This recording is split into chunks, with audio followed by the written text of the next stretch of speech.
very good day to you. Welcome to Idea TV Midday News. I am Chinatu Oji. Let's begin with the headlines. Lagos deploys drones, digital tools to tackle workplace hazards. World's largest tech expo opens in Dubai with global innovators and startups. CBN restricts POS agents to one bank under regulatory framework. Science Minister NNAJI resigned over alleged certificate forgery. Away from Africa, Israeli forces intercept new aid flotilla heading to Gaza. In health, early detection key to fighting breast cancer, says SOLUDO'S wife. And in business, insurance stocks lift Nigerian market as capitalization rises by 92 billion naira. And in sports, OSIMHEN and LOOKMAN lead Super Eagles' arrival in South Africa for World Cup qualifier. Now the news info. The Lagos State government has unveiled a new technology-driven safety initiative aimed at preventing workplace accidents and improving real-time monitoring across industries. The program introduced at the 3rd Lagos State Occupational Safety and Health Conference includes the deployment of drone safety apps and body cameras with thermal sensors to enhance surveillance and hazard detection in high-risk sectors such as construction, manufacturing, and hospitality. Governor Babajide Sanwo-Olu, represented by the media advisor Boyega Kosile, said the initiative reflects Lagos' commitment to predictive governance using technology to identify and resolve safety issues before they escalate.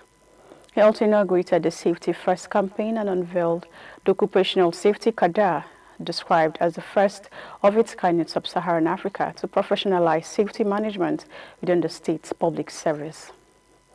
The governor noted that these measures are part of a broader policy framework aimed at ensuring every worker in Lagos returns home safely after each day's work. Commissioner for Special Duties Olubenga Oyerinde reaffirmed the safety or the government's dedication to workplace safety, while LSSC Director General Dr. Lanre Mojola announced plans to integrate artificial intelligence into the state's safety operations.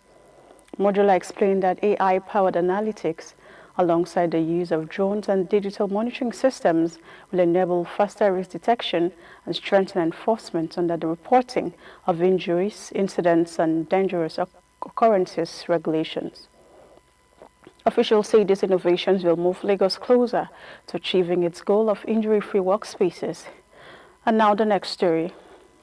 Dubai is set to host the world's largest technology and artificial intelligence exhibition, GITEX Global 2025, featuring over 6,800 enterprises and 2,000 startups from 180 countries. The 5-day event, holding from October 13 to 17 at the Dubai World Trade Center, will unite global technology leaders and innovators driving ambitious AI infrastructure expansion. Major participants include Microsoft, Google, IBM, Oracle, Dell, and Alibaba Cloud, among others. Speaking ahead of the event, Executive Vice President of Dubai World Trade Center, Trixie Lomimand, said the expo will focus on transformative technologies across data centers, biotech, quantum computing, and robotics. She noted that GITEX continues to be a hub for innovation-led progress across industries and economies. Running alongside the main exhibition, the Expo North Star Startup Showcase, hosted by the Dubai Chamber of Digital Economy, opened earlier with over 1,200 investors managing assets worth $1.1 trillion. This year's edition marks record international participation, with Brazil joining as a country partner and delegations from Serbia, Canada, Chile, Ecuador, Spain, Turkey, and others debuting new pavilions. The event will also spotlight major investment announcements and cross-border partnerships, and global business leaders and policymakers explore ways to scale digital infrastructure, accelerate innovation, and build inclusive digital economies for the future. Meanwhile, the Central Bank of Nigeria has announced new regulations of point of sale, that is POS, and agents banking operations across the country. The most significant of the reforms is the new exclusivity rule, which requires all POS agents affiliated with only one financial institution. This means that by 1st of April 2026, agents currently operating under multiple fintechs or banks such as OPay, MoneyPoint, or PalmPay must choose a single principal partner. The CBN says the move aims to improve traceability, curb fraud, and strengthen oversight within Nigeria's rapidly expanding agent network. According to the Apex Bank, agents working with several institutions have made supervision and auditing difficult, often resulting in fraud and non-compliance with Know Your Customer, that's KYC, and anti-money laundering regulations. By enforcing exclusivity, the CBN hopes to create a more disciplined, transparent, and accountable system. The new rule is part of a broader reforms that include transaction limits, geofencing, and tighter eligibility requirements to ensure a more stable financial ecosystem, while the new policy may enhance oversight. Analysts warn it could reduce income for small agents and limit customer access, especially in rural areas. The CBN has urged stakeholders to adopt a smooth transition process before the rule takes effect, while encouraging agents to carefully evaluate partnership options. If well implemented, experts say the new framework could reduce fraud and professionalize the POS industry, but poor execution might disrupt financial inclusion and service delivery nationwide. In another news, Nigeria's Minister of Innovation, Science and Technology, NNAJI, has resigned following allegations that he submitted forged academic and NYC certificates during his ministerial nomination. Presidential aide Bayo Nanuga confirmed the development yesterday, stating that President Bola Tinubu accepted NNAJI's resignation after a private meeting at the State House, Abuja. NNAJI, appointed in August 2023, expressed gratitude to the president for the opportunity to serve, while insiders said the move was to allow him resign honorably rather than face dismissal. The resignation follows a Premium Times investigation which alleged that the University of Nigeria Nsukka UNN disowned the degree certificate NNAJI submitted to the presidency and the Senate. The university reportedly confirmed that although he was admitted in 1981, he never completed his studies or graduated. However, NNAJI denied the allegations, describing them as a politically motivated smear campaign. He maintained that he graduated in 1985 with a BSc in microbiology and biochemistry, and accused the university of withholding his transcript for political reasons.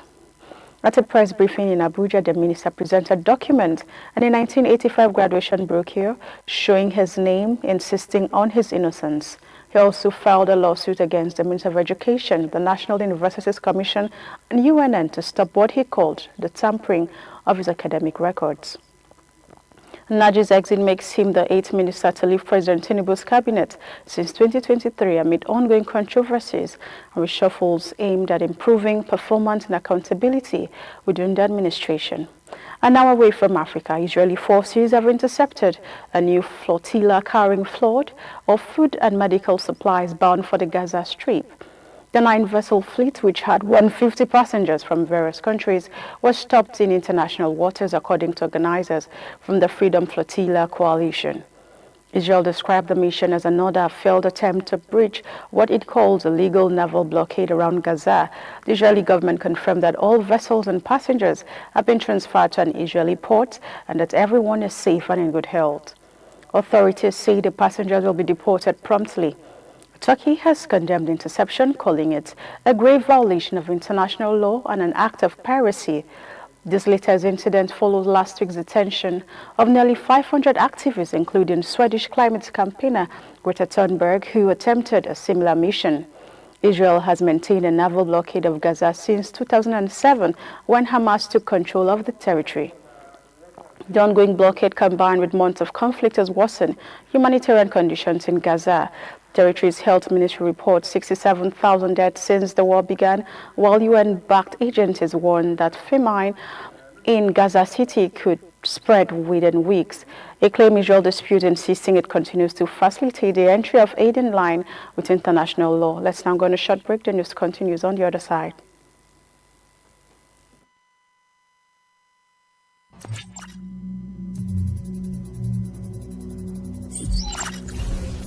Blockchain technology. Blockchain is most commonly associated with cryptocurrencies like Bitcoin, but its potential goes far beyond that. Blockchain offers a decentralized, secure, and transparent way to record transactions, which is being applied in industries like finance, supply chain management, and healthcare. For instance, blockchain can verify the origin of products and supply chains or ensure the integrity of medical records. But blockchain still faces hurdles. Its energy consumption and scalability are major issues. By 2025, the blockchain market is expected to grow to $39.7 billion, but widespread adoption will depend on overcoming these challenges.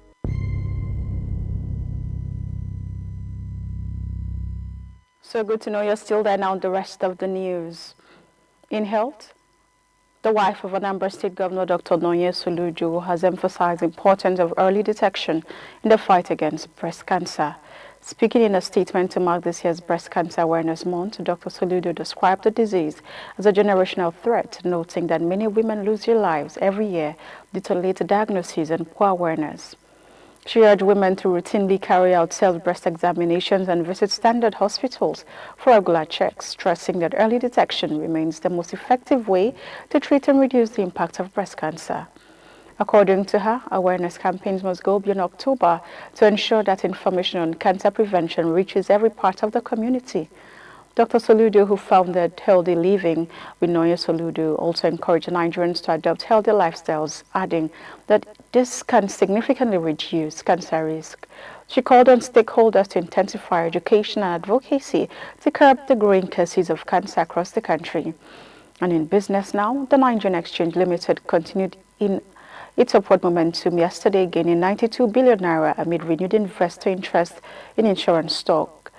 The market capitalization climbed to 92 trillion naira, while the oil share index rose by 172.48 points, or 0.12%, to close at 144,995.26, extending the market's year-to-date growth to 40.87%.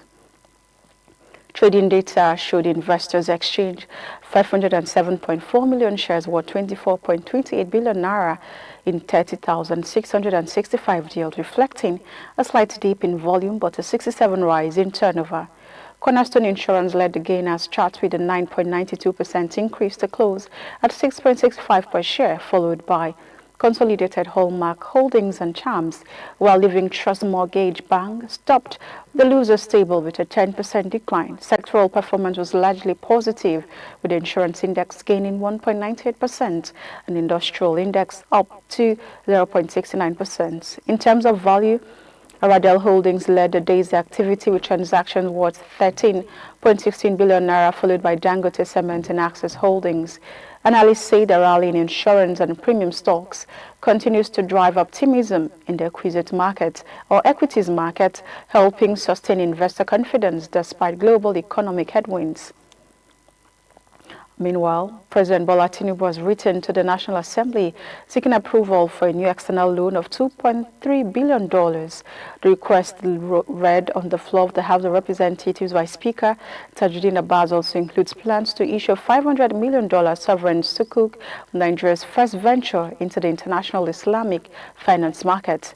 According to the President, the borrowing plan will support the implementation of the 2025 Appropriation Act, finance maturing Eurobonds, and expand Nigeria's debt instruments. Tinubu explained that the government aims to manage its debt more efficiently by sourcing funds through Eurobonds, syndicated loans, and direct credit from multilateral institutions. He added that refinancing existing obligation was a standard practice designed to maintain fiscal credibility and investor confidence. The proposed international sukuk, Tinubu noted, would help fund critical infrastructure projects and reduce reliance on traditional borrowing. The President assured lawmakers that the Ministry of Finance and the Debt Management Office would work with reputable advisors to secure favorable terms, even as Nigeria continues to balance infrastructure development with debt sustainability. And in sports, 17 Super Eagles players, including Victor Osimhen and Ademola Lookman, have arrived in Polokwane, South Africa, ahead of Nigeria's crucial 2026 FIFA World Cup qualifying match against Lesotho. The players joined camp on Tuesday, a day after the technical crew and backroom staff opened the team's base as preparations intensified for Friday's decisive clash. Among those already in camp are William Trusteko, Wilfred Ndidi, Terem Murphy, Moses Simon, Calvin Bassey, Alexi Wobi, Samuel Chukwueze, and goalkeeper Stanley Nwabali, Adebayo Adeleye, and Amas Obasogie. Returning defenders Semi Ajayi and midfielder Frank Onyeka are also part of the squad, which is expected to begin full training sessions under the supervision of the coaching crew. Nigeria currently sits third In Group C of the CAF World Cup qualifiers, with 11 points from 8 matches, the three-time African champions must win their remaining 2 fixtures and hope for favorable result from South Africa and Benin Republic to secure qualification. The encounter against Lesotho, scheduled for Friday in Polokwane, is seen as a must-win tie for the Super Eagles World Cup hopes. And that's all we have for you on Idea TV Media News. But before we go, a quick recap of the headlines. We brought you news that Lagos deploys drones and digital tools to tackle workplace hazards. We also told you that world's largest social media platforms at Idea TV. I am Chinatu Oji. Thank you for watching. Social media platforms at Idea TV. I am Chinatu Oji. Thank you for watching.